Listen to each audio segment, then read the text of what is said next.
Entah cara apa lagi yang harus dilakukan oleh Sintayong, pelatih sepak bola Indonesia, tim nasional kita, setelah kalah berlaga melawan Irak dengan skor 1-3. Dan kini harus berhadapan untuk kali kedua bersama dengan Vietnam atau melawan Vietnam, musuh bebuyutan yang selama ini memang menunjukkan satu ketegangan yang luar biasa kalau harus berhadapan dengan Vietnam. Nah, nanti akan berhadapan dengan Jepang setelah itu.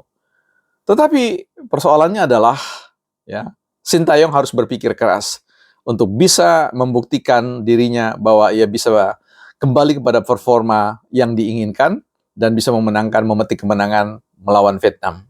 Tapi sekarang kita tidak bicara soal apa yang disebut dengan sepak bola, tapi kita mau bicara tentang sepak bola politik, bukan partai politik. Teman-teman, kita mau bicara tentang skor merah lagi nih ya. Kembali lagi ini, entah kenapa bicara soal merah terus ini gara-gara Mas Ganjar ya, kasih skor merah. Hasil survei yang dikeluarkan oleh lembaga survei yang menurut saya cukup kredibel, ya, bisa dijadikan referensi, yang digawangi oleh Mas Hanta Yuda, yaitu Poltreking, mengeluarkan atau merilis hasil survei mereka dengan menempatkan, ya, Ganjar dan Pak Mahfud ada di peringkat terbawah dengan sekitar 20-an% dan disusul oleh Mas Anies dan Caimin dengan 26%.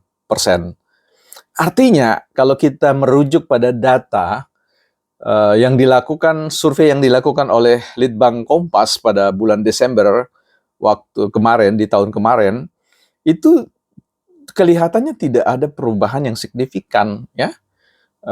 Kita melihat dari posisi hasil survei itu yang selalu pada bulan itu ada juga di posisi yang terbawah.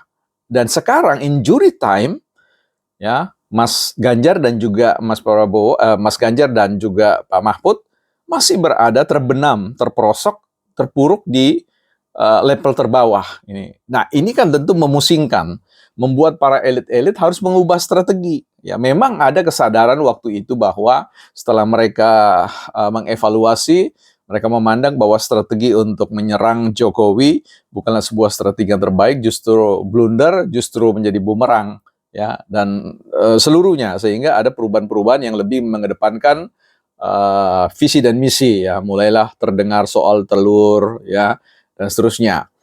Nah, tapi persoalannya di sini adalah strategi apa yang harus dilakukan, ya? Seperti tadi bicara tentang peran Sintayong untuk membalikkan keadaan dari keterpurukan itu. Orang bertanya bahwa apakah survei bisa dipercaya atau tidak? Jawabannya adalah yes dan no. Ya. Survei itu bisa dipercaya kalau memenuhi syarat, ya.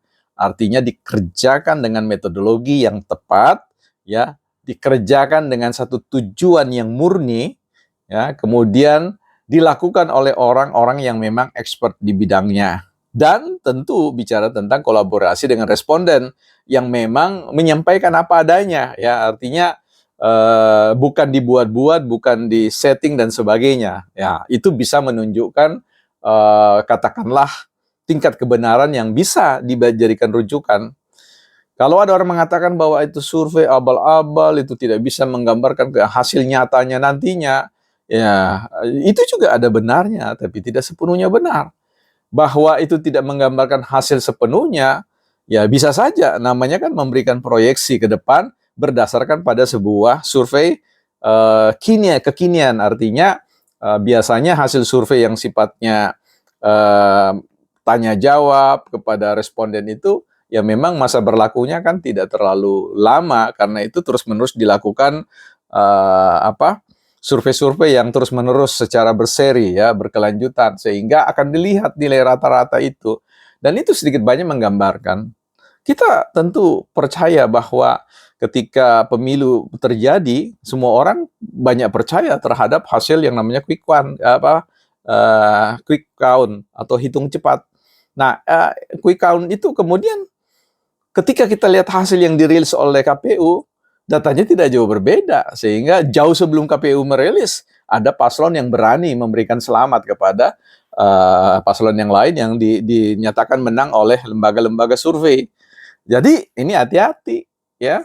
Ini harus dijadikan sebuah data yang paling serius bagi paslon nomor 3 untuk mengubah satu strategi dalam memenangkan. Nah, ini tidak gampang, ini tidak mudah. Ini luar biasa kerja keras, apalagi di tengah-tengah tekanan-tekanan keterpecahan atau keterbelahan internal Partai Demokrasi Indonesia Perjuangan. Karena itu kita harapkan bahwa PDIP bisa kemudian kembali pada kemampuan performa terbaiknya dalam musim-musim kompetisi pemilihan calon presiden yang sebelumnya mereka mampu lakukan. Itu tergantung pada elit-elit Partai Demokrasi Indonesia Perjuangan, bukan partai politik.